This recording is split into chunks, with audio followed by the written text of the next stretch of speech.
perfect. It's perfect. All right, all right. It's like if you were actually here. That's. Is it just like a screenshot of me?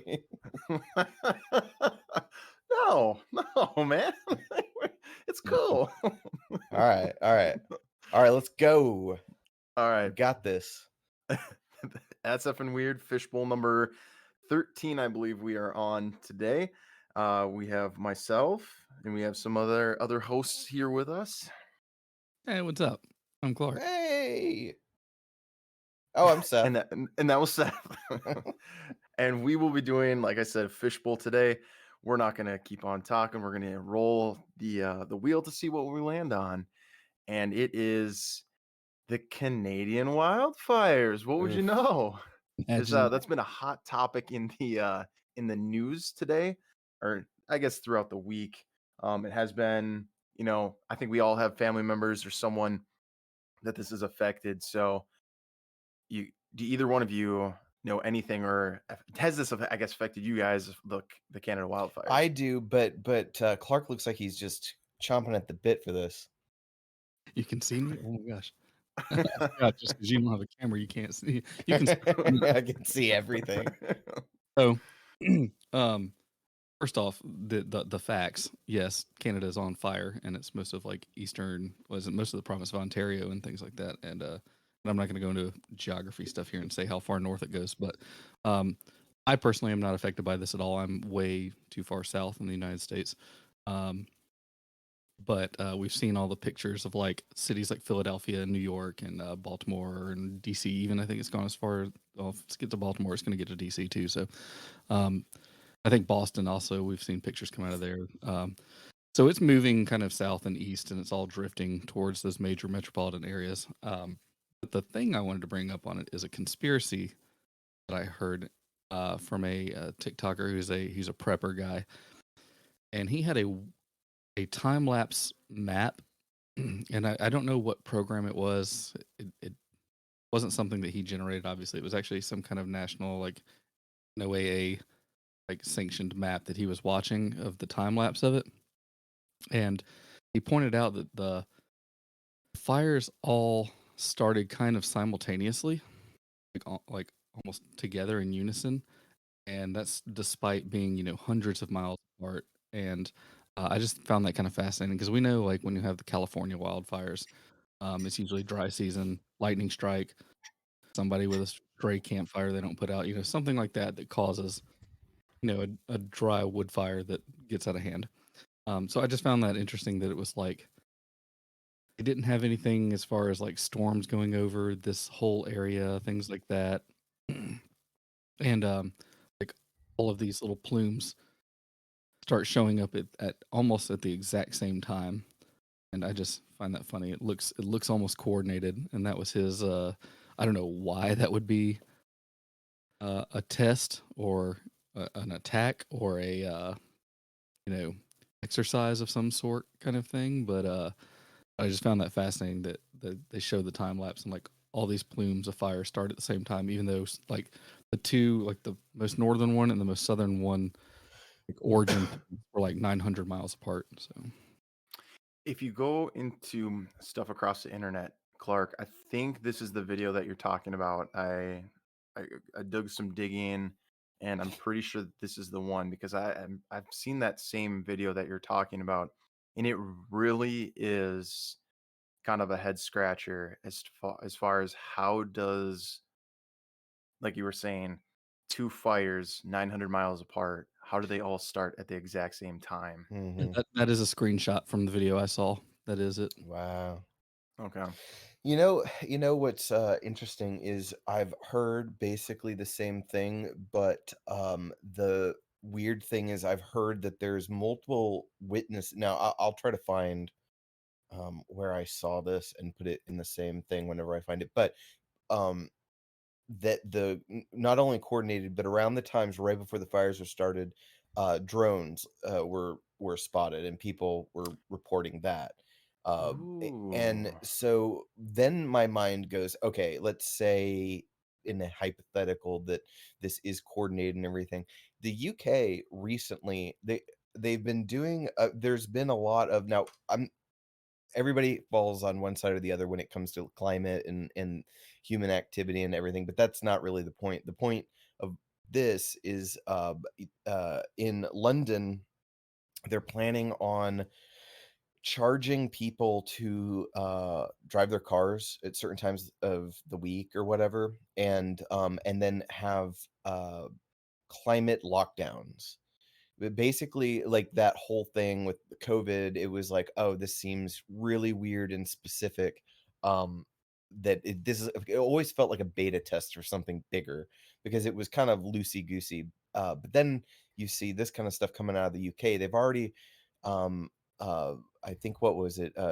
Wood-burning stoves and different things like that, they really don't like, and as a government, they push against it, but I don't know, call me crazy, but it sounds like something the government would do, and, the Canada is very much in this kind of mindset, and, oh, all of a sudden we have these massive fires, and what better way of seizing control over human activity under the guise of climate change in these I don't know, this recent trend we've been seeing of, overreach, but that's my 2 Oh, cents. all right. Quick. I wanna like honest opinion. I want your guys' feedback on. Do you think climate change is real? Do you think it's having a significant impact? Like what are you guys' thoughts on climate change and like I guess humans being like the culprit for that? Or do you think it's just part of the universe? We're just on this ball and this is just naturally what's supposed to happen. Me personally, I think I think climate change is natural. I think it's in a natural cycle, and that's what we're doing. And zero political motivation on that because I'm pretty much apolitical as a person. Um, but that's not to say that certain industrial areas, like I'm just going back on falling back on me as a historian guy.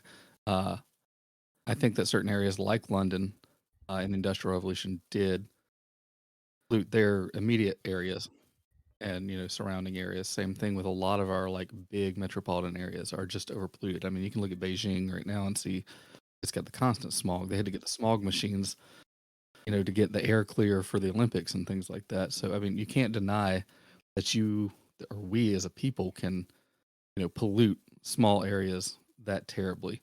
Um, as far as long-term climate change, I think we are trending towards heat anyway. So saying global warming is a thing, I think is incorrect. Yes, the global warming is happening, but the reason global warming is happening is because we are coming out of two ice ages. I mean, we just came out of one 100,000 years ago, and then we just had a mini ice age in the 19th century. Or it actually Mhm. lasted from about the 1400s to the 1800s, ended in the 19th century. Um, so yeah, temperatures are trending towards higher now.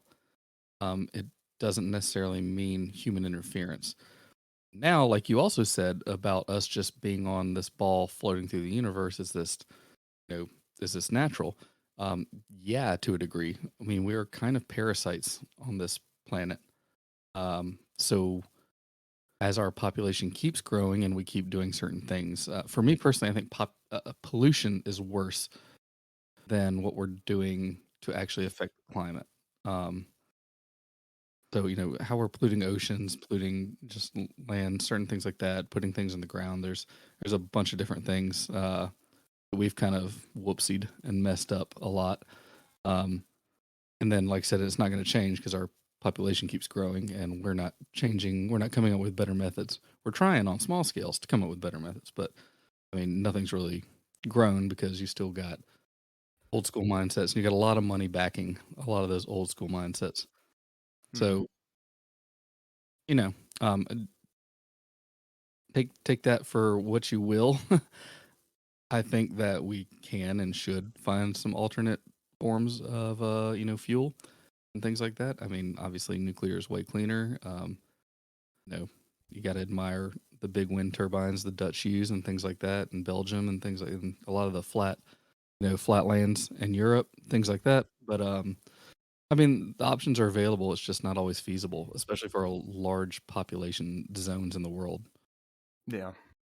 So, I mean, It's just what it is. You can't help everybody at once, and then you're always going to have the people that are back in their own, their own wallets. So they're not going to change, and they're going to lobby for what's good for them because they're going Yep. to be dead and don't care. They're not going to be here to see it. Um, but that's about as political as I ever get, right there. I think temperature trending upwards though is not an immediate. It's not an immediate thing we can attribute to what we've done in the last 120 years. Because I mean, the Industrial Revolution is really only mid to late 19th century, the 20th Yeah. century.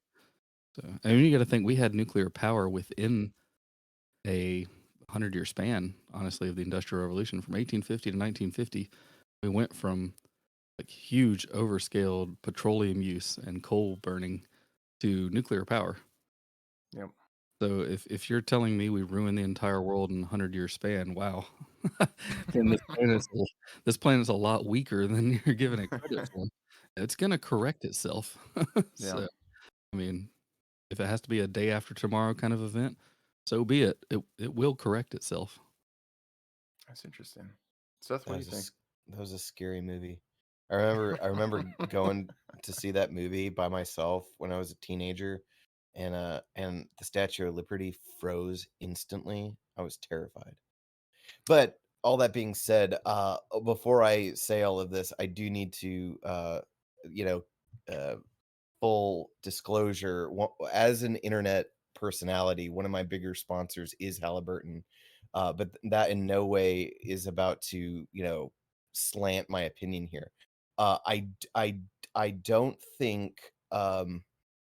I fall a little bit similar. I think that there people do make an impact, but I agree with Clark. I think pollution. I think this is what you meant, Clark. Correct me if I'm wrong, but pollution I think is a bigger issue than CO2 output. I That's think I that's what I meant by that. It's pollution, all I was okay. saying, including the oceans. I guess I should have specified that pollution. People can still say that, oh well, gas emissions are pollution. No, I meant Yeah. actual physical pollution, like Yeah. plastic leaf, things like that. Yeah, like forever chemicals that are synthetic that get into the ecosystem and have an Yeah. extremely hard way getting out. Yes, and Um, we can't do anything about it, and we're only poisoning ourselves in reverse, basically. Yeah.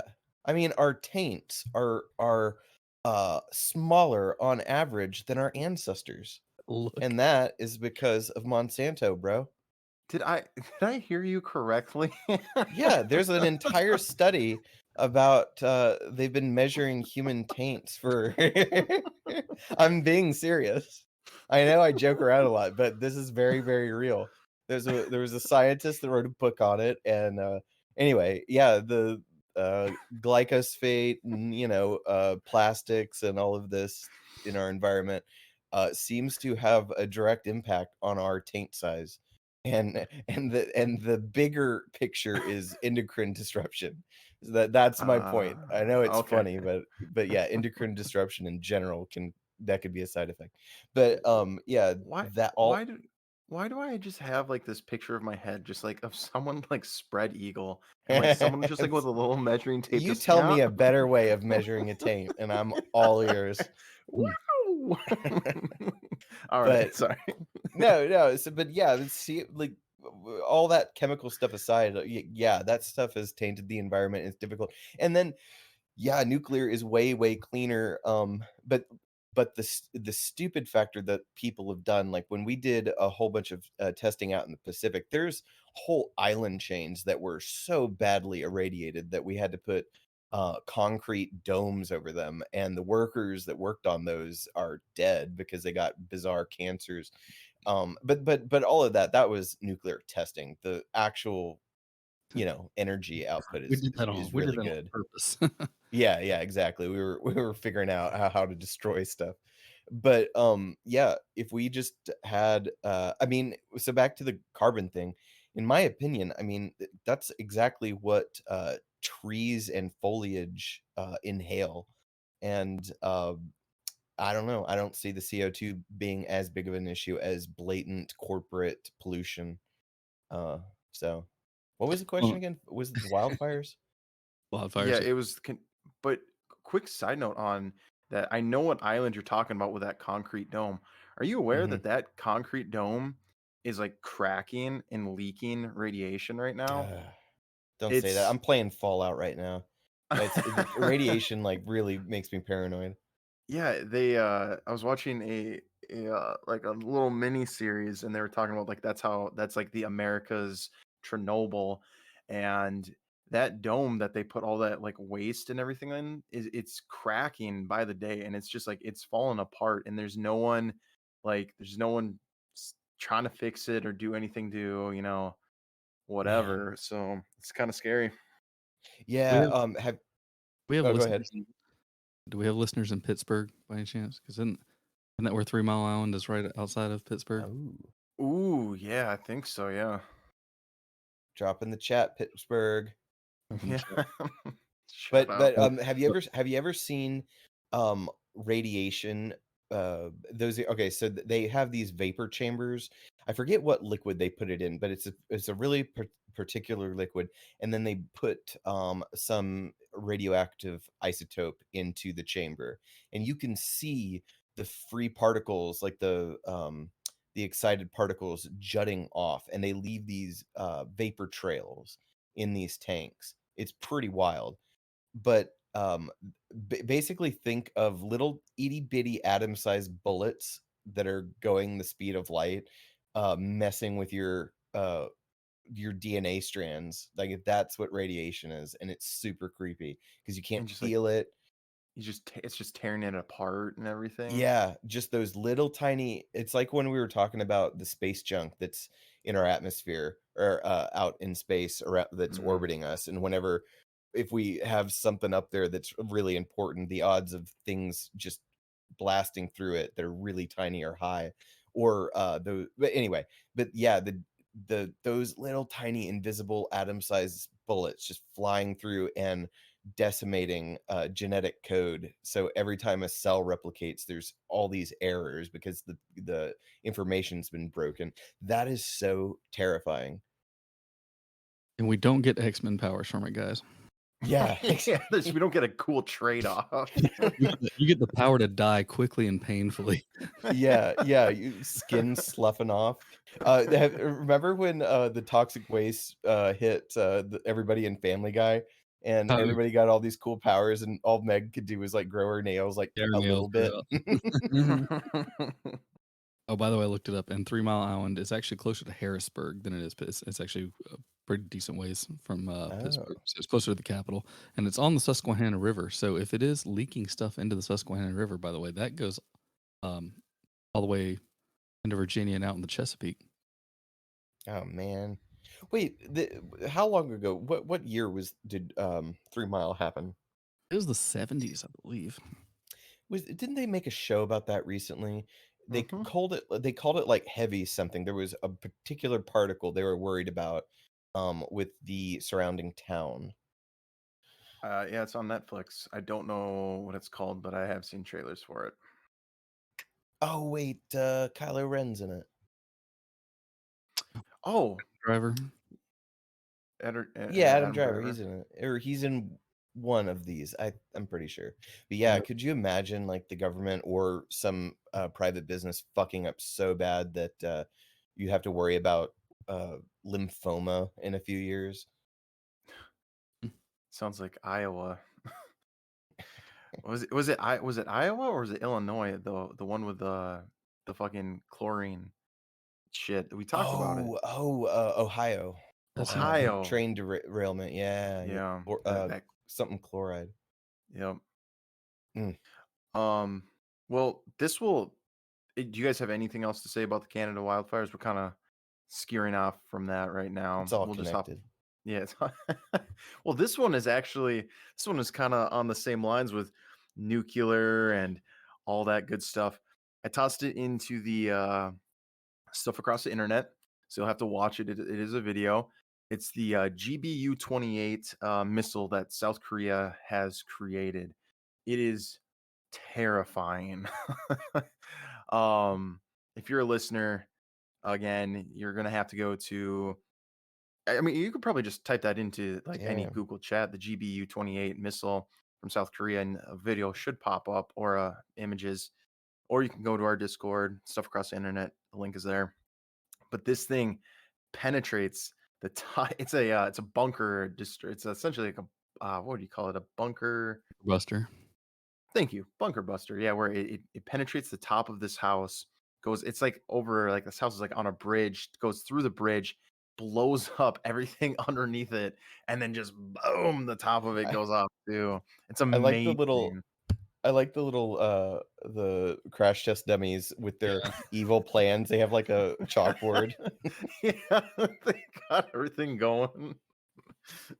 So I got some questions right About away about about that. this?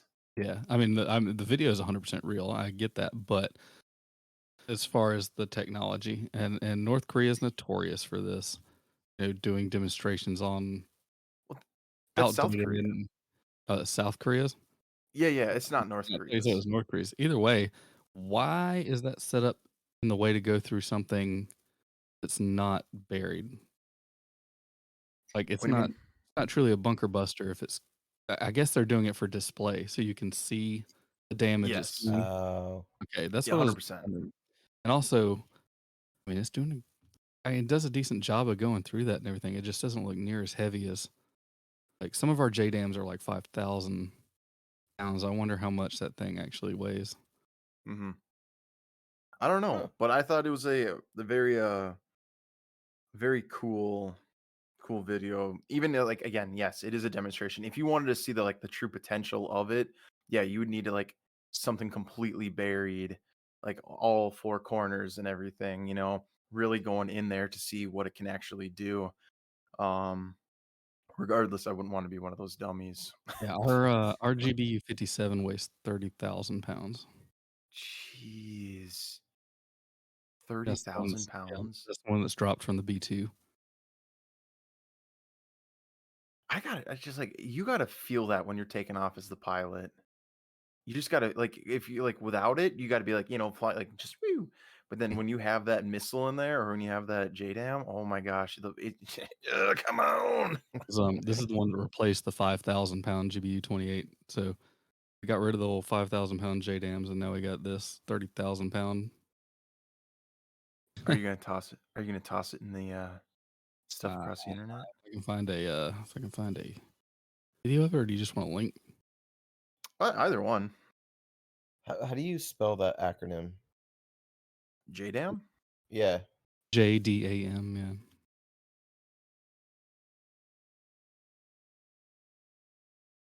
I remember for a while there when the hot topic were the Moabs, Oh yeah, the mother mother of all bombs. bombs. Yeah.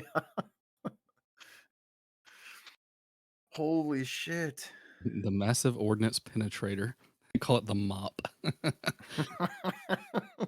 That's a good name for it. Not gonna leave a Massive mess. a mop. Oh damn, that is big. That is insane. Let's I see. wonder how far that can penetrate into the earth. That's got to be I will tell you, as ridiculous. some of the guys I know that flew B2s, it fascinates me to this day that what they do as a team is they will, like, they take off. I don't know if I'm giving away military secrets here. Everyone probably knows where they come from. They take off in Missouri. So they take off in the middle of the country, basically. And they would fly all the way, like, they flew all the way to Iraq, would drop the payload, like, on a target, and then turn around and go back. And those guys would sleep, like, most of the time. Whoa. Yeah. So that's what they would always tell me. They're just like, yeah, we take off, we sleep, wake up just in time, get the info you need. Like, it's already laser guided and everything. They drop the payload and then they turn around, they're gone. And they go back, land in Missouri. That's So so it's like crazy. a 24-hour flight. That is so crazy. Man. Uh this just makes me want to look up the Bamba video. That one that the Russians Bomba. Tsar Bomba, that's it. Yeah. That thing. Isn't that the biggest nuclear blast on record? Yeah, that's the biggest bomb ever dropped by anybody ever, That is as so far as crazy. payload. Um, it's interesting to look at that peninsula they dropped it on Google Earth. For some reason I always go and look at it.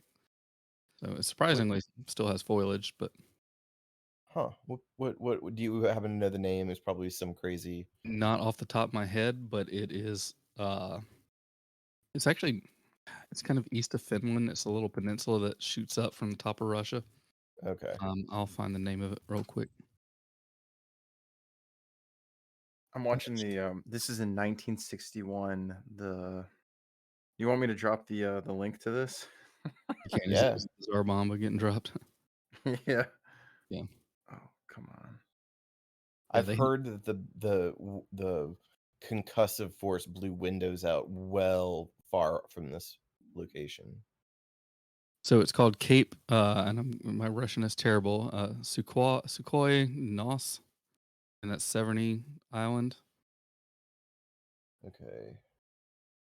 Um, how would Holy I spell that? shit.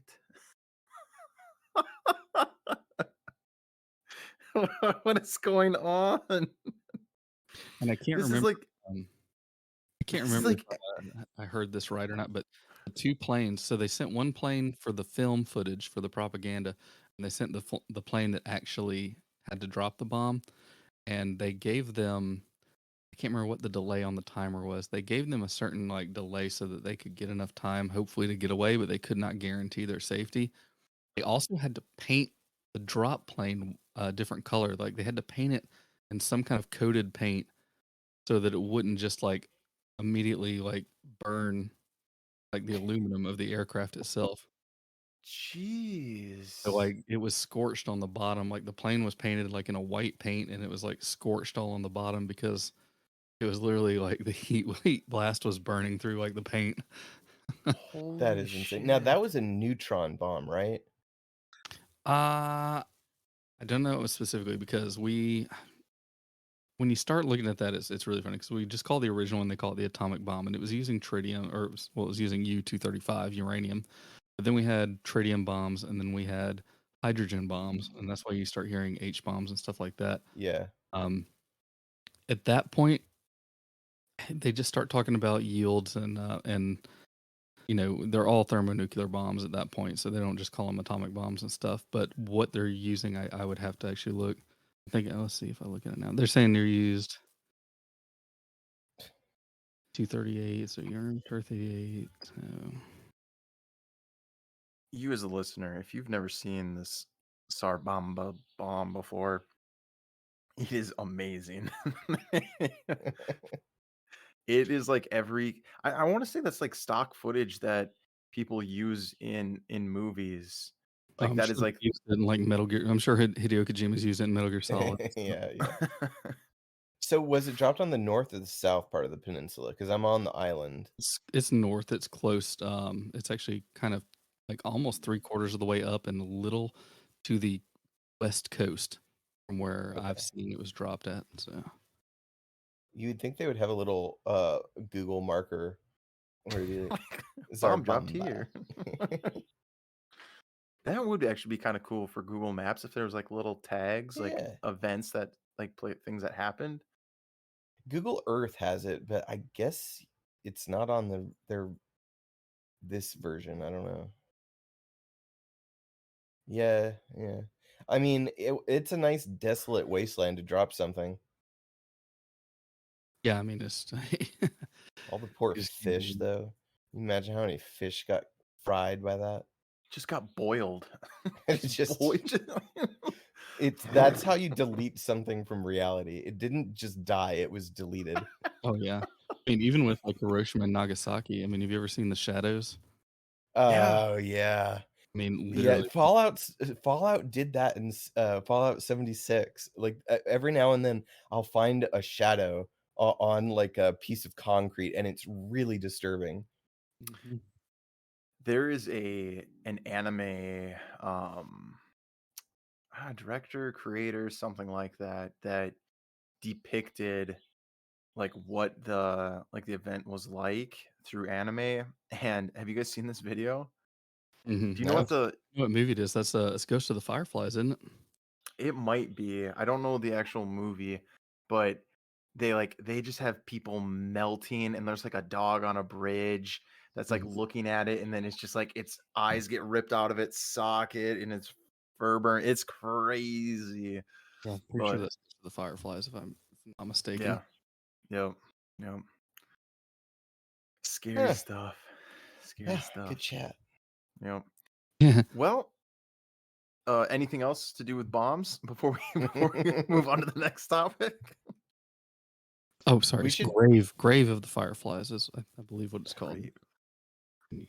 Yeah, I think that's it. we should do an episode on the kid that made a nuclear reactor in his garage sometime. Oh, he looks terrible. He looks terrible. Yeah, I mean, he's just hanging out with radioactive material until he had to literally call like the cops and be like, "Hey, I think I messed up." And he's all pockmarked. His whole face, his face looks like he got stung by a bunch of bees. Are you Like it's serious? yeah, like man, I don't know his name right off the top of my head, but you got to look him up. He's got like he's just pockmarked. Like David Charles Hahn. David. So, called the radioactive Boy Scout or the nuclear Boy Scout, was an American nuclear radiation enthusiast who built a homemade neutron source at the age of 17. what is scary is, I mean, I Oh forget what shit! our age. I forget what our age differences are, but I grew up still in that time where like those were toys. Like we got the chemistry set. I didn't get the radioactive stuff as much, but like I had chemistry sets with like mercury and like all kinds of stuff I should not have had in them. Right. They were very like lackluster warnings on those boxes. Well, so okay, the one picture that you're talking about, Clark, I think that's a mug shot. I think he was like on meth or something like No, that. no. That's how they picked him up. Why did they book him? Did he get in trouble for that? It was an Uh, accident. he had he had in possession of like illegal like material. I think is what they charged him with. Like everybody in hazmat suits that are going to his house. That Well, would if be you guys rough. use the audience member, if you want to look more into this, David Charles Hahn, nuclear Boy Scout. That's crazy. This is a whole rabbit hole in and of itself. Yeah, that would be fun. Weird story of a Swedish man who tried to build a nuclear reactor in his kitchen. Oh, there's another one. So apparently people do this. Yeah, people get There's curious. a Swedish man built one in his kitchen, and the pictures of his kitchen look pretty rough. You know, like those early pictures where they were when you're like back in the day on 4chan, it'd be like post pictures of your room, and it would be the worst things you've ever seen in your life. Oh, yes. Mountains That's of this guy's garbage. kitchen. It gives me the same vibes. Ah. ah. So Now, anyway, now it's just kids with beer making kits, and they're not Wussies. trying to make the new craft beer. Well, speaking of dirty rooms, Reddit. You guys aware of like the whole Reddit blackout stuff? Heard some of it. wait, what? Oh yeah, the all the different, they're banding together. Yes. So it's this is again, I spun the wheel. This is what landed on it. And since I'm on Reddit nearly every single day, have heard nothing but this for the last couple of days. Apparently, it was just Reddit wanted third-party apps to start paying them. I believe was the big thing was that third-party apps weren't, I guess, paying Reddit for them to use, I guess, whatever they do, and all the monitors were getting mad because on these third-party apps you have a lot more freedom, I guess, to like uh, customize, and you just have a little bit more freedom to do things with your subreddits that you own. Um, and then Reddit was like, all right, fine, you're just gonna have to start paying us. And the third party apps didn't want to. So the moderators banded together, and then like no one could post anything. There were a handful of subreddits that were still open, and it was hilarious because some of them had like nothing to do with the other one. I think it was there's like a food subreddit, and like wartime, like, or I think it's called like history porn or something like that, couldn't post pictures. So you would have like this food subreddit with a bunch of like old WW2 ships in it, and they're like, "Hey, this subreddit's down, post ships," and everything like that. It was just a lot of weird stuff was happening the last couple of days with Reddit. But do you guys know anything about that? I didn't really understand what was happening. I knew that there was something that the owners of subreddits were upset about, and they were gonna basically boycott a few days so Reddit would lose revenue. Am I getting that right? I believe so, but honestly, there wasn't much of an impact. I think that was the big thing was like, okay, yeah, a lot of people did do stuff, but a lot of things just kept moving the same way. Like I said, people are just cross posting in different platforms. Like they're, I don't Yeah. think what they wanted to have happen actually like made a huge difference. So I don't know. I thought it was interesting. Yeah. Yeah, the internet has a weird attention span. Unless Yeah. you're trying to find a flag that Shia LaBeouf planted, it's difficult for the internet to stay focused. Can you talk about that? I know. Oh, no. I wish his OBS would capture his free Oh, there he is. You know, Oh, I was wishing your OBS would capture your freezes, but oh, they damn don't. it. No. Um, I keep going. You guys freeze, but I keep going. uh, Do uh, you want to? Yeah. Do you want to talk about the Shia LaBeouf flag? Clark, are you oh, aware of it? yeah, it was when he was Yeah, I doing know all his Huh? oh, I know all about it, yeah. Yeah, he was just doing his Kinda "He shall cosplay. not divide us" art thing, and all the Pepes, would track down his flag and take it down, so he eventually stopped, he had that weird one where he would just chant, "He will not divide us" in front of that live stream camera in, like, an alley somewhere, and then Yeah. everyone figured out where that was, and Sam Hyde got in on it, and, it was just great, but then he went dark for a while after he threatened to, like, punch people, and, he put a flag on, like, a building in the middle of nowhere so they just couldn't mess with it, so 4chan tried to figure out what planes were in the vicinity, what was in the background, the wind direction, and it got down to once they kind of figured out the general location by flight paths, they started to drive around honking, and so people would be on the stream, and when they got closer, they would be like they kept narrowing it down, and then they replaced the flag with a Pepe flag. Oh, that is amazing. That is amazing. That just goes to show you, like, when the internet comes together to figure something out, they can. Yeah. Like, Oh yeah. there's enough people that just like have enough time on their hands. And that's Yeah. like that's what I think is really cool is like when there's missing people or there's like Mhm. a crime that is not solved and like all these people like do their own little investigation and then they come together and like piece it all together and they figure it out. That's happened with a couple of cases. Um and like another thing is like when people are live streaming and now granted, like, okay, it's a live stream, but they'll figure out like where or what neighborhood someone's living in and then call 911 for that person. It's insane how that works. Yeah. So I mean, Uh, they do, like I think they do swatting like that off of, like, IP addresses too, don't they? VPN, yes. baby. It's swatting.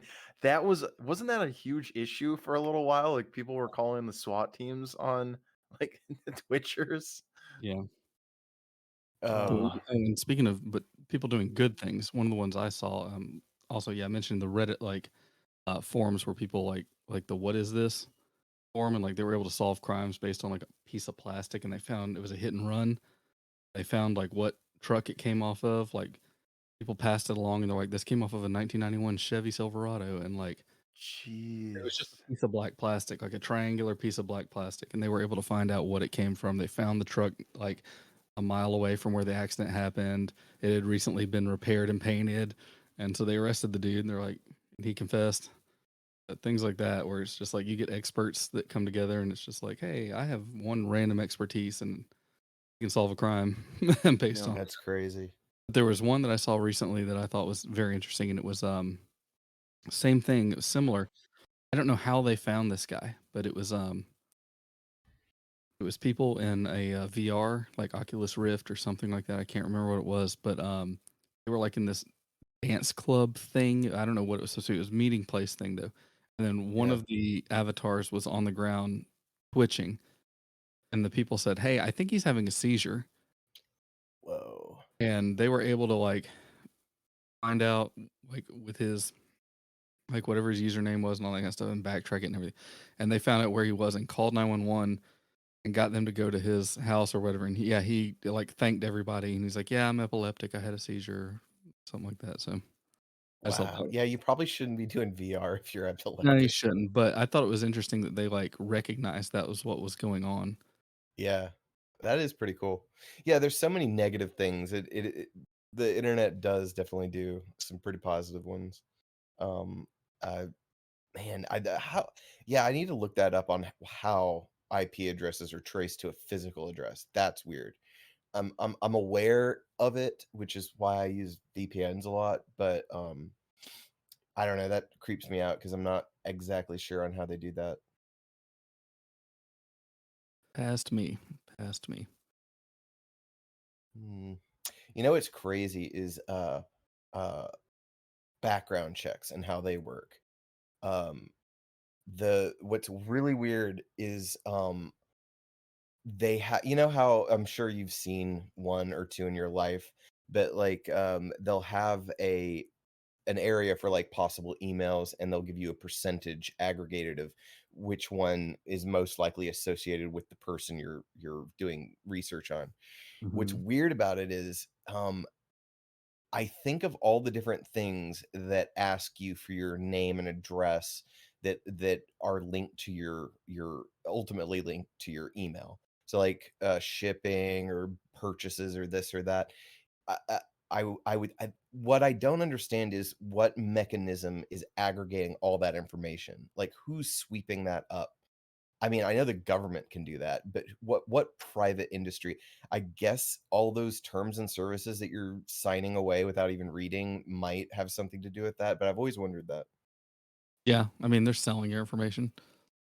So I mean I'm sure you know that it's as easy as like CVS or Walgreens and things like that when they ask you just to sign up for the bonus points. Oh, you save $1 here, dollar there. Yeah. That's why you get all that spam email and things like that. Yep.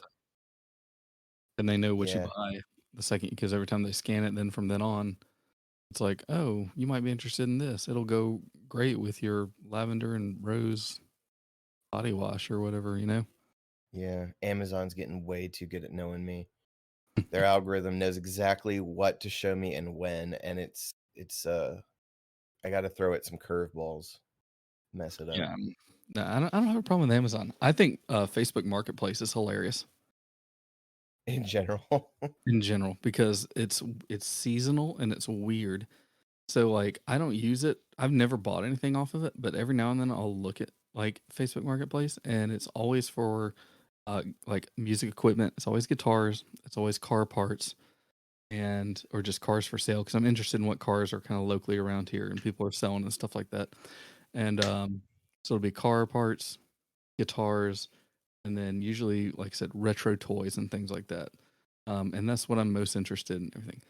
But it's weird that I get seasonal stuff and it like sticks. So last month was May, and I would have like cars, guitars, retro toys, prom dress for sale. I don't have a daughter. Right. I'm way out of high school. Yeah. I'm not going to prom anytime soon. And it just randomly pops up and I'm like, why? So I have to click on the whole like, why this? Get rid of it. Don't need to see that. And then it's so funny because like I just thought that was the most recent one that was hilarious to me. So that came up, and then oh gosh, what was the other one I got? I got one that was like some kind of festival thing where it was like something. It was like peaches are in season, Hmm. and like that's what I get random stuff like that in Facebook Marketplace, and there is nothing like zero like connection to it at all. That is strange. Other E- than the- other than my phone maybe overhearing me talking like with like family and in-laws and stuff, and someone Yeah, mentioned, yeah. you know, that's the only thing I can think of is it hearing us like say a single trigger word in a conversation, and it's like, you want to buy this, but yeah. Yeah. I definitely think there's stuff that has access to our microphones. I mean, every we have to grant access to our mics on almost every app, and I do think it's listening. The experts every now and then they'll chime in on social media or whatever. They're like, actually, not really. If you look at statistically, like with this or that, and they kind of try to break down why it's not. But I am convinced they're listening to you. I've also I stumbled across a video today of a special ops guy that's retired that was talking about um I'll send it to you sometime because I want to know if it's legit. He didn't go into detail, but he was saying that even if you have a device where you can remove your battery, there is stuff that can hear you, even though you've removed the battery from your device, and there's no way for you to know or trace it back or anything. You can 100% be listened in on, and he was alluding to the fact that he used to be able to do that in his work, but he Mhm. was very and the dudes, you know how you can kind of tell a bullshitter or not. This guy had like a he'd been through some stuff kind of face. Like he did not strike me as a bullshitter. And that was just creepy. So So I'd have to brush up on it, and it would be a good, actually, it'd be a good fishbowl topic. So we might as well talk about it. yeah, Uh, so there is such thing as almost like, you know how we talk about there's no such thing as a perpetual motion machine, like yeah, something that just isn't going to be able to propel itself right. inevitably. So the Russians invented a microphone, a spy microphone that had no external battery source and did the same thing. Basically, worked on a radio transmitter and was just an activated microphone when sound like was able to come in. And they put it in an American embassy through a painting, and it was or no through a it was like a some kind of like mounted emblem thing. Like it had the eagle and everything. It's supposed to be like a peace offering kind of thing. Like, hey, here you go, hang it in your embassy.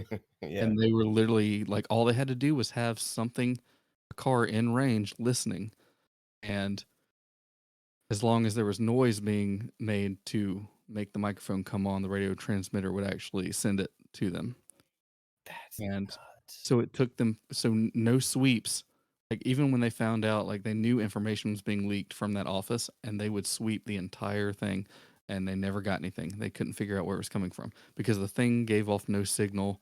It really didn't have enough like of like a magnetic um like component to actually give off any kind of like a stud finder wouldn't find it or anything like that. Like uh a metal detector pointer, things like that. Um, so it took them forever to find it. They eventually did find it, and they didn't tell the Russians they found it. They kept it. They just kept it there, and then just fed them disinformation for a while, hoping they wouldn't realize that they actually found it. But that's probably what he's referring to as something along those lines, or something that we've developed based on that to be more advanced. Oh man. Yeah, because he made a cryptic comment. He's like, the different components that go in your phone, and he's like, the thing that you have to worry about is who manufactures those chips and components that go into the phone. So Mhm. like what you're saying, like just put that down in a more advanced modern thing that is stamped. The only thing that makes me go, maybe it's not real because I would hope that every device that I own isn't just some kind of spy bot, but the only thing that I think of is there's so many hardware engineers and so many software engineers that especially on like the Android platform that know the ins and outs of the system pretty well, and I would imagine it would pop up on the internet unless they're afraid of being, non-alived, that they would be like, what is this component and what does it actually do for the phone? This makes no sense in the schematics of the hardware. That's the only thing that makes me go, maybe not everything is a spy bot, but I don't, the way this guy was talking was like, oh man. Yeah, and like I said, depending on his time period thing, it could be exaggerated. He could know stuff, but the inert whole microphone thing is a real thing. So That's creepy. I mean, I everybody I remember the early talks. I would talk to my friends about, like, Project Prism and all of the data harvesting that everyone was suspecting different entities of doing, and everyone that I would talk to at this point in my life when I was like a teenager were like, please, like, that's ridiculous, blah blah blah blah blah. But it's like so true. It's like databases and databases. You are totally muted, Alex. I just see you Oh mouthing shit. things. Fuck. All right, I'm back. My bad. I'm talking, saying my things, and you guys aren't saying anything. I'm like, fine. I did, yeah, I did. Where did you post something? No, Oh, all I said was, yeah, they thought you were crazy, Seth. they did. They did. Yeah. I got ridiculed. It's ridiculous. Now who's laughing? It's like the whole Alex Jones effect, where everyone thought he was crazy for years, and now everything that he's saying is like, holy shit, he was right. Dude, Most, not all. well, when we, I think it might have been in our first episode, that they got reposted, but when he was at the Bush uh rally in Texas before Bush W became president, he was asking, Alex Jones went to it and was like, "What about your dad and the CFR and the Trilateral Commission? What about?" And he was going through the Bush's skeletons in their closet, the dirty laundry. And so Mhm. the state troopers, which were there for extra security, took him outside and booked him. And while I'll find the video, but while they're arresting him, the troopers are actually being nice to him and stuff, and Yeah. they're chatting. And Alex Jones is talking about there are going to be databases that will harvest your fingerprints, that will harvest your biometrics, that will do this. It will be sold. The division between government corporate entities will be, and this Texas state trooper is like, "Hey, all right, buddy." And it's totally true. Like, every time you put any biometrics into your phone, that shit is harvested. Okay. Well, here's my thing with Alex Jones, and we'll touch on it just a teeny bit, okay? And isn't it that, like, you technically could make any claim in any sort of realm, right? Like, okay, all right, aliens in the future are going to come down here and they're going to enslave humanity. And if I just kept preaching that over and over and over again, and then someday it actually does happen, like, if I say enough outlandish stuff, one of them has to stick and be true. You know what I mean? Like, okay, yes, he does his research, he does dig into like the weird and everything, but I just feel like if you say enough weird stuff, something or one of them has to stick. You know what I mean? To a certain degree. Or if Right. Like, or if who's you're Nostradamus, it just has to stick, yes. it just has to stick enough. Yeah. Exactly. Doesn't have Yeah, to be how like, many predictions did he make? It was a ton, right? 500. He made over 500, about 560 something, I think, is what he made. And Yeah. Yep. which is funny because if we've talked about Edgar Casey on the show before. Yeah. If we ever do a full Edgar Casey episode, he did over 20,000, and he has a way higher percentage of being right than Nostradamus did at only 560. Yeah. True. So, but yeah, if you True. do, if you're cryptic enough, eventually you'll be right. Yeah. Or if you're Yeah, like that's a good point. some being from outer space, or like, something of a higher power is going to, do something. I don't know. I don't know. I don't know. So you guys don't think that it all right. Now, I'm not talking about the recent Alex Jones where, his drinking got way out of control, divorce, all of the things that were happening to him, and then the Sandy Hook thing was like the final nail on Mhm. his kind of public career. But if you rewind, I mean, he was talking about Epstein's Island before anybody was talking about it, before anybody was in the know. He was talking about the really crazy stuff that really did come true. It seems like the whole meme of him being unhinged really kind of started originating around 2014. Like, it was like, and then beyond. Well, kind of like what I was saying. I think he really does do his research. And like, I do think he does, like, he looks thoroughly into things to see possibly what is going on. Like, he'll say like really outlandish stuff, but I like, again, like, how much of it is actually true?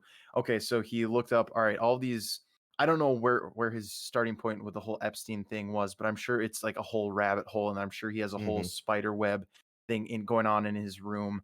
But I'm sure what it was like, all right, hey, all these celebrities are going to this guy's like island. Who is this guy? And then he researches into like, all right, who really is Jeffrey Epstein? Oh, he has all these ties in here. Wait, what is he doing with like this? I think there's a lot of like connecting the dots that he has to do and everything. And Right. I'm not saying I think that's just all really it is. It's like, okay, he finds okay, so like you could really do it with like, all right, who's let's just I'm just throwing a name out there. All right, so the Kamala Harris, right? Who's her assistant, right? So Mhm. you figure out who her assistant is. All right. Now what ties does she have with like okay stocks and like who like does she own any businesses? All right, who's she married to? Or who's her like the let's say yeah like if her assistant's a male like who is he married to or what is their family like? I think it's just a lot of connecting the dots and researching and then you just find more things out and then you oh wait they're related to the Obama administration or yeah, I'm throwing things out there that's not actually true but what I'm saying is like I think it's just again just a lot of connecting the dots and there's just a lot of oh you're finding correlations within the two and I think he just found it sooner than everyone else. I think that's just what I think he Maybe, loves yeah. doing. I think he just loves doing what he does. So Yeah, for I sure. he is like the Babe Ruth of conspiracy theories. He just knocks it out of the park. So Well, Yeah. yeah. I think it's funny is he gets roasted for it too, but Seth and I are obviously big fans of Hideo Kojima, and Yeah. Hideo Kojima's been right more than he's been wrong, and True. Who everybody would call who him absolutely crazy. He wrote a video game in 2001 that talked about AI being indistinguishable from the people you know. I mean, he basically predicted deepfakes. He actually predicted the human genome being mapped in the 90s. So Yeah. he nailed that. He did AI in 2001, and nanobots was his next thing. Yeah, yeah. Oh, he went hard on nanobots for a Yep. while. Nanobots, he started doing that in 2007. So, Now uh, all we need is a language virus. yeah, language, yeah, that'll be a thing. Hmm. is quick side note, isn't it? I find it fascinating that no matter what we talk about or where we start, we always come back to AI. Like I feel like we have done this so many times. I'm okay with it. I find it fascinating. I I just mean, think it's funny in the Hideo Kojima timeline, we're on the predictions he made in 2001 right now, and he still did ones in 2003, 2007, 2014. So What one? What was he predicting that would happen after this? oh, after this is nanobots, and then PMC. Well, he already predicted the private military corporations and proxy wars becoming the new norm. There won't be any more pitched wars between nations. That all wars will be proxy wars. They'll all be used with PMCs, and which we see that in Russia right now, obviously, and we've seen it in Syria for 20 years now. Um, so things like that. So he was saying that the era of pitched governments going to war will no longer be a thing. It'll just be proxy wars and PMCs, basically subverting governments and trying to bankrupt them through like Mm, other countries. So he predicted that in 2007. He also went real hard into nanobots being the next thing. So curing disease, and then the dangers of having nanobots not only being a medical benefit, but governments being able to control you physically because the nanobots can be programmed to basically, yeah, control you at that point. If they're world able, has changed. yeah, if they're able to repair your organs, they're probably able to do more than that. So they can well, probably make.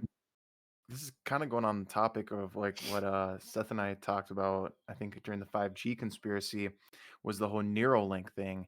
Is like that is Mhm. like what if that is the motherboard that like that is like the stepping stone for like the whole nanobot thing where it's like okay, just everyone has to get on board with this Neuralink thing. As soon as we do that, we can do the nanobots, and then we can have people doing whatever we want them to Well, Once it's they're in is your a huge bloodstream, it's Fortnite dances for everybody. do. Yeah, well, it's a Oh my huge gosh. motivator. Like the whole goal of most corporate interest is to move money from your pocket to their pocket. But the next best step that both the government and corporate interest would want is just complete autonomy over you. Like No, you're every, I mean, just complete you'll never get out of line. indentured slavery. It'd be similar to Ready Player One. Also, you would have free slave labor. Mm, Yeah.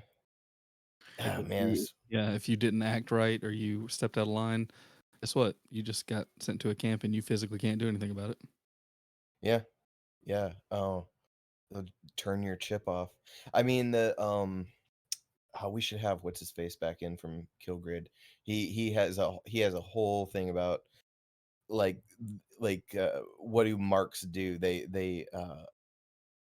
You could they don't they bring a bunch of people together in systems, but they also can exclude. And you see that in a whole bunch of different things. But when we get into Neuralink, when we get into nanobots and all of that, it's pretty crazy. I don't think the 5G is activating any you know it's so interesting to me that is a big conspiracy theory, like the 5G activating nano stuff that was in vaccines or whatever. you know, I think we're giving the people that we're worried about way too much credit too early. I'm not saying it's not something to worry about, but that is some crazy high tech uh, that I just don't think we're in that area yet. They've been working on it though.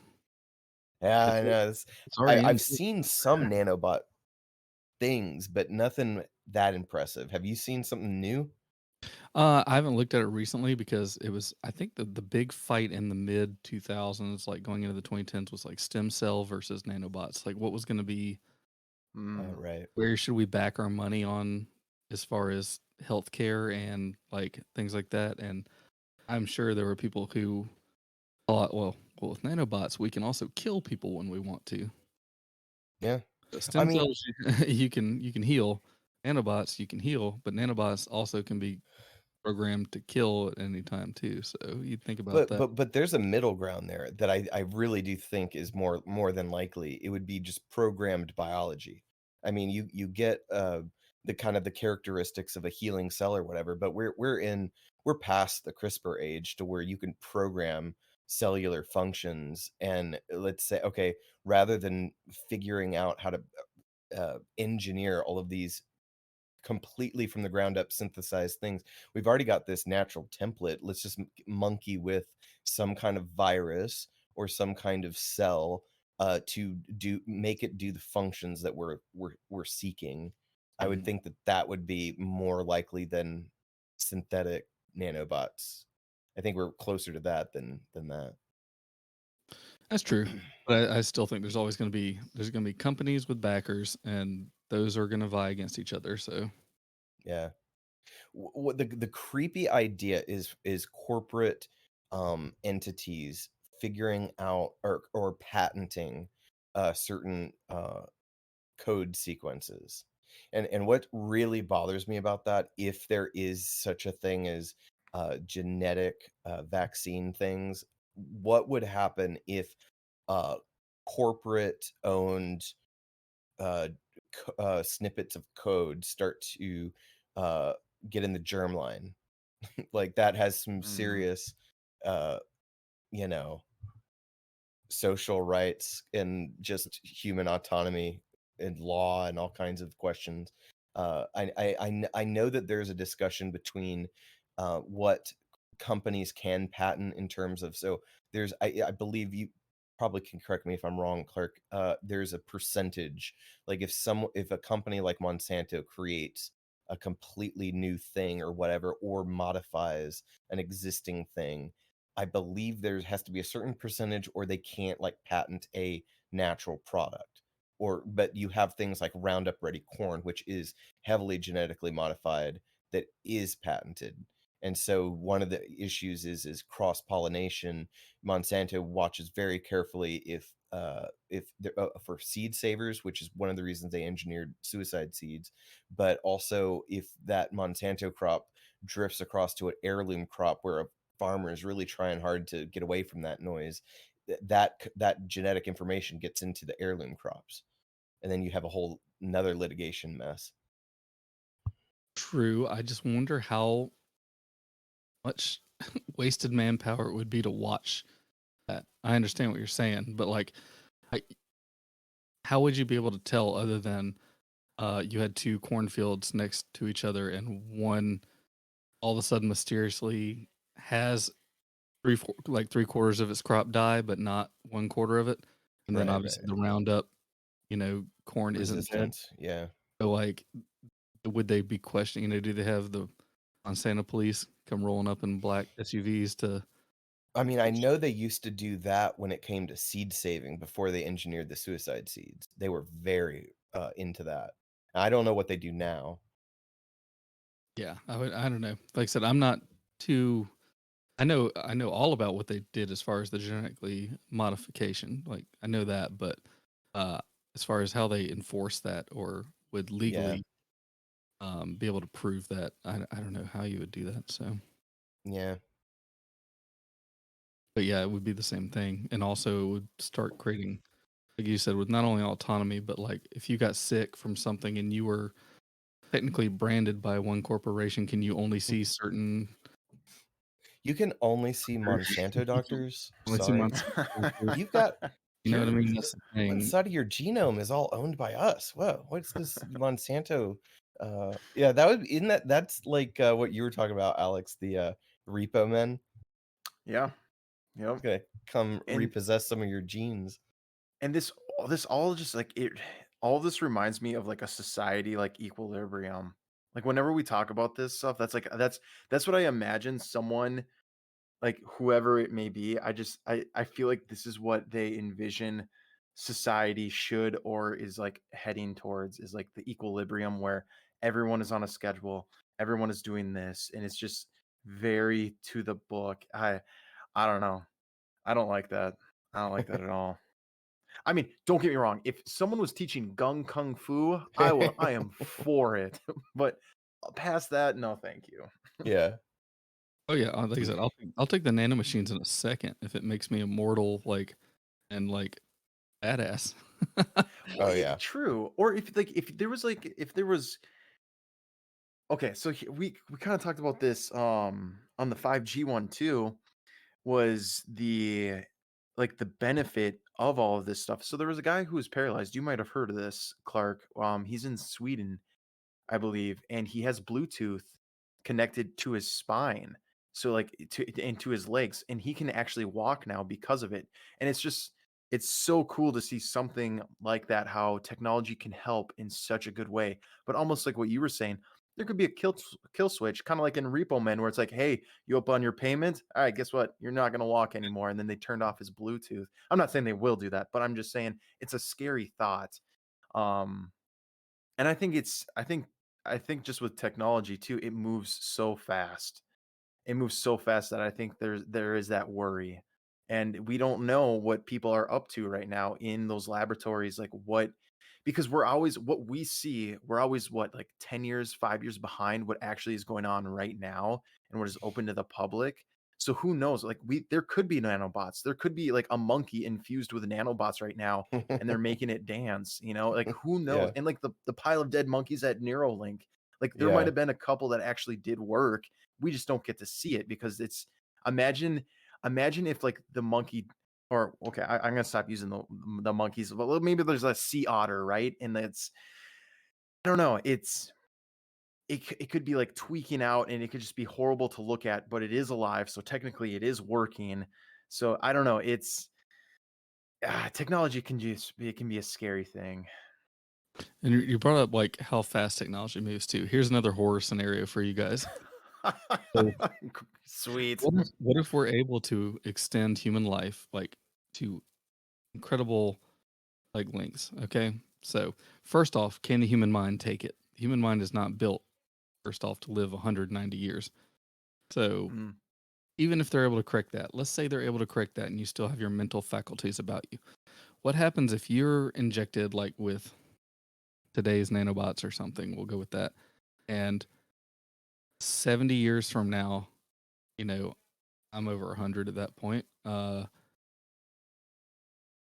to do the math in my head. Yeah, I'm over 100 at that point. and and then like they come and tell me, they're like, "Hey, we're sorry, your servers are no longer like being supported. So you and 2 million people are gonna die today." Like, and they just, yeah, like what happened? Like a video game, like a, you know, Oh, you mean like if you had to if there your the expansion for your exactly. Like you're, mind had yeah, to be housed in a server.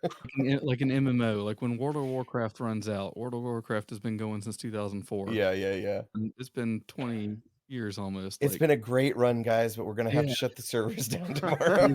they're just gonna have like millions of people drop dead Yeah. because their servers are no longer being updated. This would be a great Black Mirror episode. We shouldn't have said Uh, this on Craig, forget that. We'll yeah, copyrighted. That's effing weird. That is that reminds me of the movie Timeline with Justin Timberlake, where like you have your Oh, time yeah. on your arm and you don't age and whatever. It's like you can it kind of reminds me of like that kind of scenario. That would be, I honestly I feel like that's what the like the ones who control, like if there is a secret elite group and they want to control humans, I feel like that's what they want to go for. The full like control over at like the entire society, to make them do whatever they want, make them like, oh, we have too many people, we have to turn off 50,000 people. All right, turn them off. Like just like that. Man, yeah. Well, So what about what? Okay, so you know how you hear these kind of things every now and then, like the guy in China that like disappeared and went into hiding because the apparently the government was after him, but I don't think they actually were. I think that was a cover story. But the thing that he did do was he was monkeying around with that whole AIDS virus thing and trying to figure out how to make those twins immune. So the story goes, and then they mhm. have like the hyper intelligence. You guys have know this story. So these twins have hyper intelligence, all that kind of stuff. Well, if you follow people in the biohacking movement and stuff, where they're essentially using the same technology CRISPR is, which is just piggybacking plasmid, genetic information using a virus that we already know how it works and all of that, getting it into what I see is going on is that the powers that be most likely will do a bunch of gene modification of their children to make them super smart nanobots, whatever the tech is to do super long life extension and uh modified intelligence and all of that kind of stuff. Then there's going to be the rest of us that are it will just be another class system, and there will be all of these things that we can have, but we're at the behest of these mega corporations that could turn some function off that would really really suck. So like I don't know, I see the government outlawing like kind of biohacking movements and all of this kind of interesting research. It gets kind of closeted away in these pockets of power to where they can do all this stuff secretly on islands and different things where they're doing all of this stuff. Them and their descendants benefit from it. They keep accumulating wealth, and I just see like a huge rift to where eventually there's like a subspecies and in their minds a higher species, walled off, and then you have like a Elysium type situation. I feel like, well, okay, so I always feel like good will always prevail. Like, they might be trying to do all of this stuff and that's all hunky dory, but look at what happened in Elysium.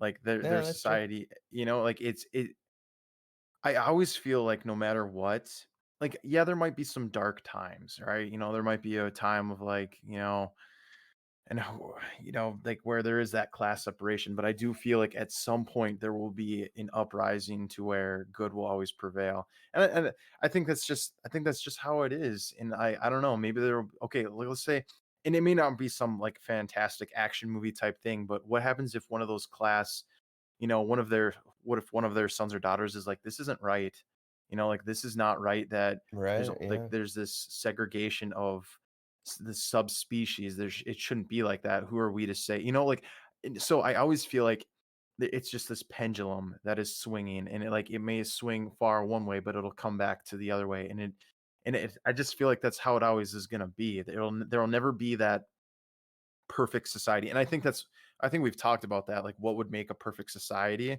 and it's just you by yourself, because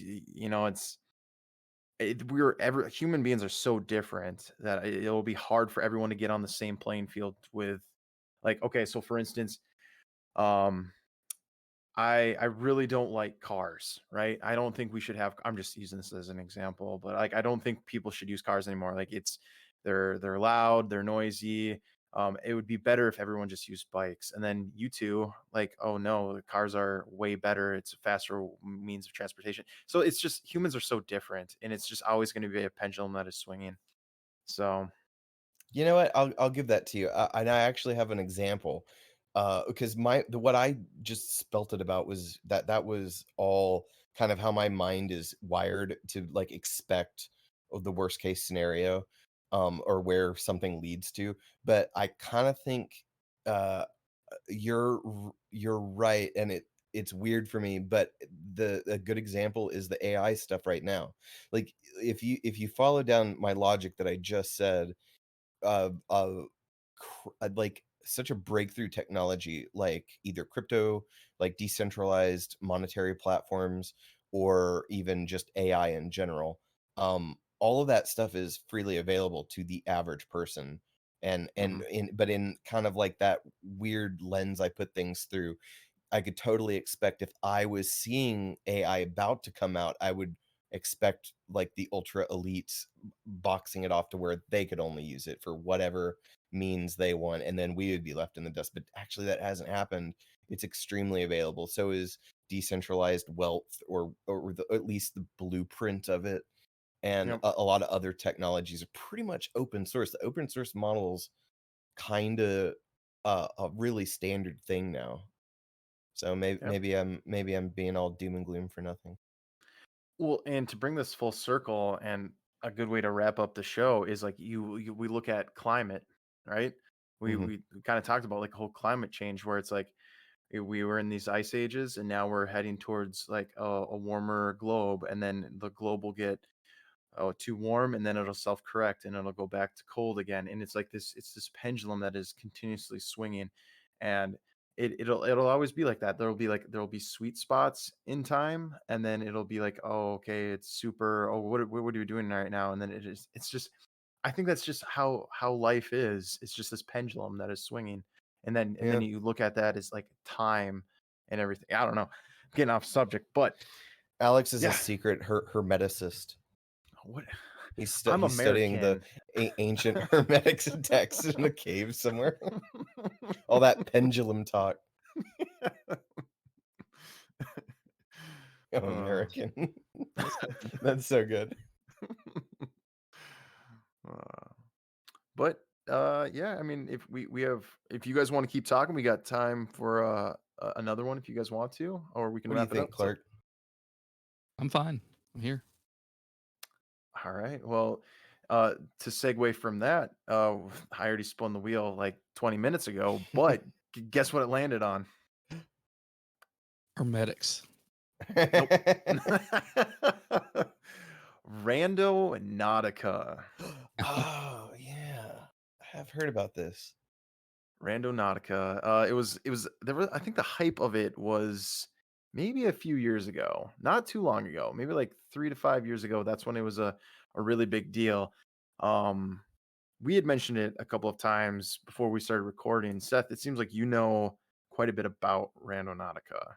Well, there's a couple things. I'll go. There's a few examples, and what's strange is with this whole Randonautica app thing is that in the early days of it existing, you can go on YouTube and pull up countless videos of people stumbling across really strange encounters.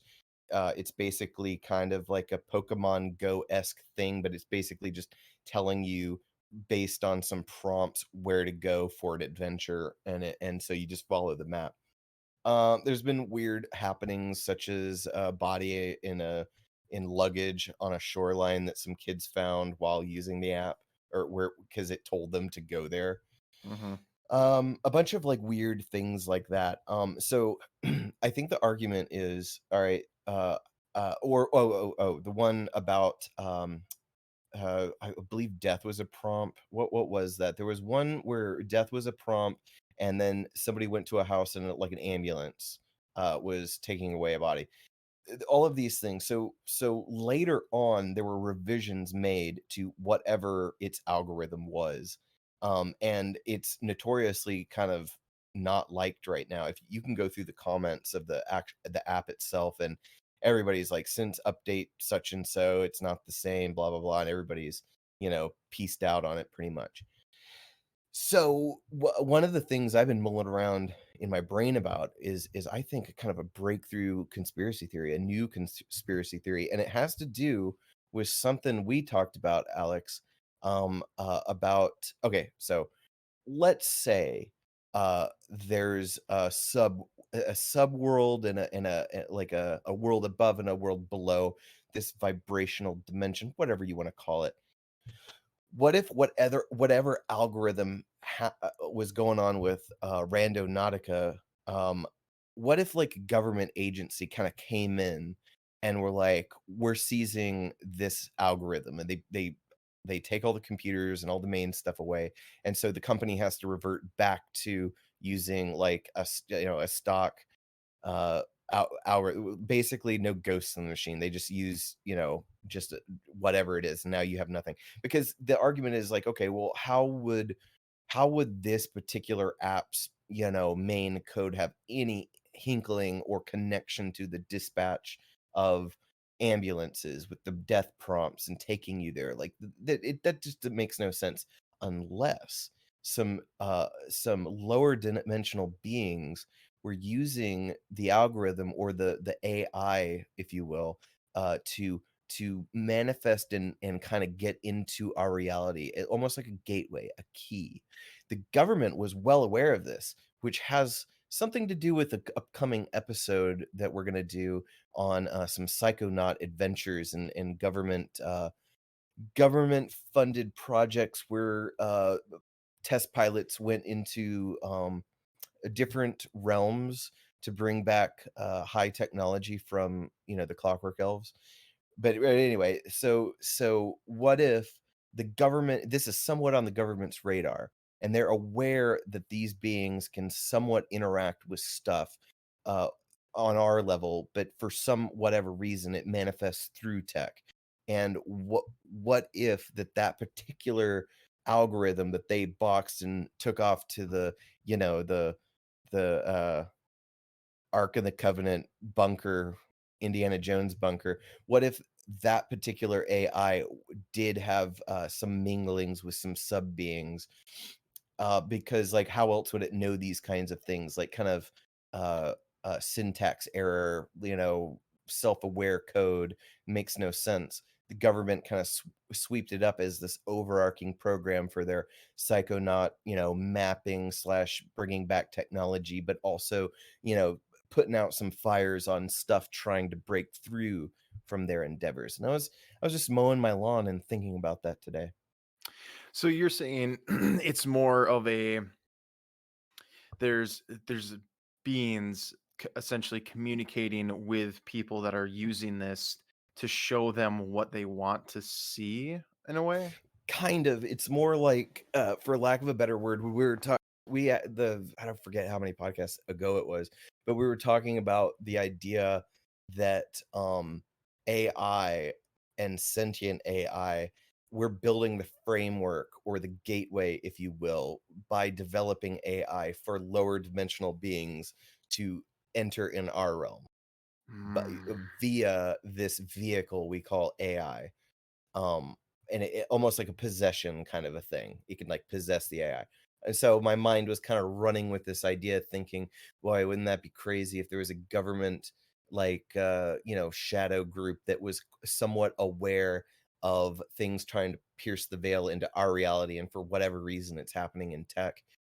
And so all of these anomalies were happening with the Rando Nautica app, and so they just kind of quarantined quickly that situation. And then ever S- since the update and the new code, it's not been the same. So it's not more of less like it's like Randonautica is its own thing, but because it's AI Well, the and old one, the the old old one, version. and it's Yeah, that sorry. okay. And it's something where it's like it's not intentional that they're using Randonautica, but or it's like affecting it in some sort of way. Is that what you're No, saying? no, what I'm saying is that the designers of Randonautica, like, this was an anomaly to them. And first off, I'm not I don't know. I was mulling this over while I was mowing. So that's my caveat to this. I'm just saying that would be a really interesting scenario if hyperdimensional beings were trying to break through in our reality by piercing the veil using AI as more or less a vehicle. The government knows this and is starting to, Ooh. clamp down on certain things and tighten down all that kind of stuff. Because how many times have we heard like weird anomalies with certain tech, like the whole Google thing where that AI was uh felt trapped, and that whistleblower leaked all that stuff, and then all of a sudden all their AI is quiet. And what's really weird is Google keeps teasing all of their AI capabilities but never actually releasing it. They've been doing this for years and I don't know why. Oh, that is true. And it kind of reminds me of I think we had talked about it before. Is like the Facebook AI was creating its own language too, like Yeah.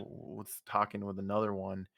I don't know. I think that's really when you talk about like interdimensional beings and they're using AI as a source, and it's just weird. Like, okay, so why? I guess with like if you were to think like, okay, interdimensional being interacting with the AI and Randonautica is involved, why like I guess like how or why would it use Randonautica and not something else? I guess maybe like at the time was it Randonautica like the only thing that they could use? Because like I guess I don't know. You think there would be like I guess some more if interdimensional beings wanted to interact with AI, to me, I feel like why not use more AI art or like things like that to be like to say that you are there. You know what I mean? I don't know. Well, oh yeah, no, absolutely. It could be both worlds. Like, imagine if these sub or hyperdimensional beings were looking at a particular program or code or AI or whatever the code script is, and looking at it like we look at as either vehicles or doorways. Like, you may go, well, I'm not going to fit through that. That's a cat door. Come on, I can't fit through that. Or a vehicle, well, that's like a one of those weird kid Fred Flintstone things that you power with your feet. I'm not going to fit in that, much less be effective in it. So, like, what if it's more or less something like that? Like these things that we don't understand and can't dimensionally even wrap our heads around how and the way they exist is just so outside of our understanding. There's no real point in mulling around about it. But if we were to make an analogy, like, okay, well, for some reason, Randonautica's algorithm or code was like had some anomalies in it, or imperfection or bug, or even, or maybe it was just superior, and whatever, background entity saw that and was like, hey, that's a good door or a nice vehicle, I can get around in that. And then anomalies started popping up. Mm. The subgroup of government, whatever, sees that, and almost like a Men in Black division, but instead of the traditional idea of aliens, it's more uh how, beings piercing the veil into our reality. Oh So gosh. this entire time I've been trying to find this Isaac Newton quote, and I cannot find it for the life of me. That's a great sentence right there, though. But it's about EVP, and it's what I think. Oh yeah. So in it, Isaac Newton, and I'll paraphrase it because I could not find it. It's something along the lines of, if we were to build an electronic device that could uh, basically cross the barriers or talk to the dead, there would have to be an answer. Basically, he was a firm believer that if we technologically could reach other worlds, and he said it like ghosts. He said like the dead. That's what he was thinking. So it's kind of the birth of electronic voice phenomena. But wait, we're saying like upper and lower worlds and like different things. These might be demons. They might not be necessarily ghosts or the dead, but they might be other beings. They might be aliens. It might be the multiverse. It might be us trying to reach through Yeah. the veil to each other. I mean, it doesn't have to be nefarious necessarily, but Isaac Newton said that he thought through technology, through radio signals, through certain things that we were going to be able to reach other people, that were going to be able Oh, to talk to us. I think I know what you're talking about. I believe that quote was put at the beginning of White Noise, the first movie. Michael Keaton movie, Mm. yeah, yeah, Yeah, it was a quote, and I remember because when I saw it, I was a teenager, and it kind of stuck with me. I know what yeah, you're talking about. yep. Which that movie kind of, well, no spoiler for a really old movie for people who are listening, but they actually don't really land on them being ghosts. I think they actually say, aren't they, like there's something else. I believe it leans in that direction. It's the same kind of thing that the Mothman prophecies touched on. It was, especially in the second film, it was really interesting the way. Not that the second film, the first Mothman was the best, but there was a secondary one where the the guy was looking for some answers, and this guy that had to do you know what? It might have been White Noise too. They're the White Noise 2 and the second Mothman are extremely similar. Never But saw any of those sequels. well, they go back to one. My mind is most likely conflating the two, but there was a scene where this guy is looking for answers because he thinks a loved one is like reaching out, but it really the audience at this point is supposed to suspect it's like a completely different entity. Here on Earth we have got all these words: demons, aliens, this, that, and the other. But the way that the guy, when he went to this library, he went through these old Mesopotamian texts, and this guy was like an expert on certain things. Anyway, so when they leave, he turns to him and he's like, "You got to realize these beings don't know everything, but they know dramatically more than you. And don't get fooled by that. Don't like be fooled that it's some deity or something." Because, and he made the analogy. He's like, "Look at the top of that skyscraper. The people on the top of that skyscraper can see a traffic jam several blocks away, and while we're on the street, we see nothing. They're just at a different point of view, and that has Ooh. advantages and disadvantages. So like relaying that to like a being beyond the veil is very helpful analogy for me back then. I really like that. And Yeah, it was I don't good. wanna backtrack on any of the Randonautica stuff because, like I said, everybody can go watch the videos online, the ones, Seth mentioned.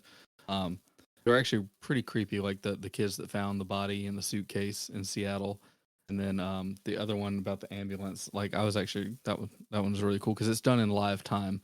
He does it from start to finish. I'm not gonna name drop other YouTubers right now, uh, but you can find it on there, and, yeah, like thinking about that, like if it's using that kind of stuff, it'd be interesting. It's like it's tapping in, and I think that's the basis of the Randonautica creepiness mystery is that it's like hitting that white noise area, like we are saying. Like Yeah.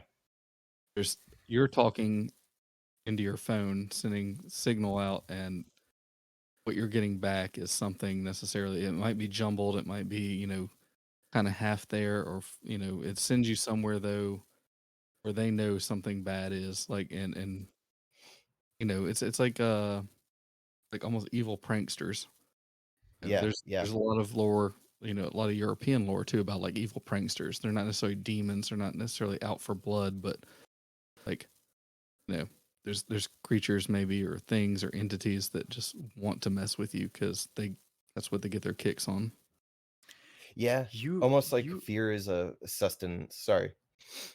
No, no, it's fine. This kind of reminds me of the thing that you had sent Clark in the Discord. It was a while back, but it was about a guy who experienced like a near I think it was like a near death experience. Like I think he like technically flatlined at the hospital, and he went to this other place, and there was like these like tiny people around him, and they were like smiling, and they were like, you made it back. And he's like, I don't know who you are, like what are you talking about? And they thought it was really funny, and they were like, just being like, oh, you don't remember us? And like it was like this, it wasn't heaven, it wasn't hell, it was like another dimension, and like another creature or like another like uh, entity came out and was like, hey, you have to go back, like your time is not done. Mhm. And like he went back to like, he got revived or whatever. And it was just like, it almost reminds me, or it's kind of like that, where it's like, what if that's just the thing, like what? And it's like you go into like this matrix type realm where it's like, what if we really are just like these bodies that we have are just kind of like these vessels, and it's like after death we really do go on to like another dimension, where it's like, holy shit, I was just in like this like weird looking body, and it's like we remember, or it's like we're I don't know, like we all experience, I don't know, my brain can't like put it all together right now. I'm trying to put it into Okay, words. what if we're hyperdimensional beings right now that just took some sick ass acid, and this is the trip? Oh, We're all we're like living eternally in this perfect, like, harmonious vibration, and then we're like, this guy made some crazy acid. You're in like this meat suit, and time starts and then it ends. You want to take that? And I'm like, yeah, bro, let's take that. I'd be very disappointed in myself. Work. You work a stupid job so you can collect a bunch of toys. Idiots on the internet. Oh, that is so great. Oh no, but I do motion right now that this is future episode, uh, multiverse and or simulation theory. Okay. All right, So well, we got to get some of our pre-made friends in this arena. We got to get some. yeah, We should have a packed house on these. This would be fun. oh yeah. I've talked to Lancey a little bit about multiverse theory. So Oh yeah. and yeah, and relates to dreams and stuff like that. So because I'm a big proponent of that, but I also, as a more hard-minded person, there's some kind of irrefutable evidence of simulation theory, like it's out there. Oh, So it's weird. Kind of the more hard line to me wants to say simulation theory, and more whimsical, creative me wants to say multiverse. So interesting. Yeah, we'll definitely have to or whatever. We'll have to start putting them on the calendar and get it out there. But last minute Rando Nautica thoughts before we sign off. Just read the user agreement, I guess. yeah, I will say I wonder how many uninteresting, not recorded things there are out there. That would be my thing. Oh, good There's so point. many compilations out there of crazy things that do happen. I don't know. I never tried it for myself. I kind of wish I did. So Yeah, it would be cool if the old one before it got that update was still out there and things were still happening. That'd be pretty We cool. should get a Tor browser and try to find it. Ooh, download the old version of it.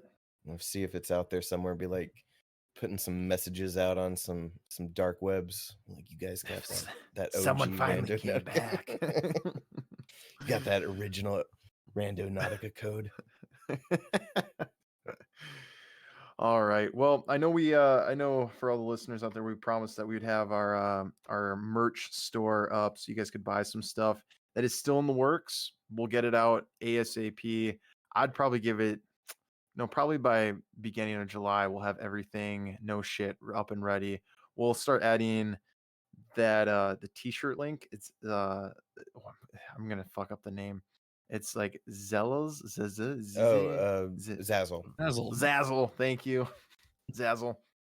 So we'll have some t-shirt designs. If you guys want to support the podcast doing that, feel free to. If you don't, cool. You can keep on listening. Yeah. And just remember that old saying we got here. We don't want stuff that's normal. We want stuff that's definitely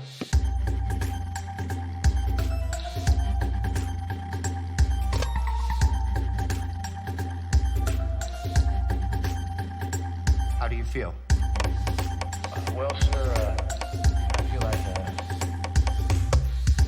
slice of butter melting on top of it. Big old pile of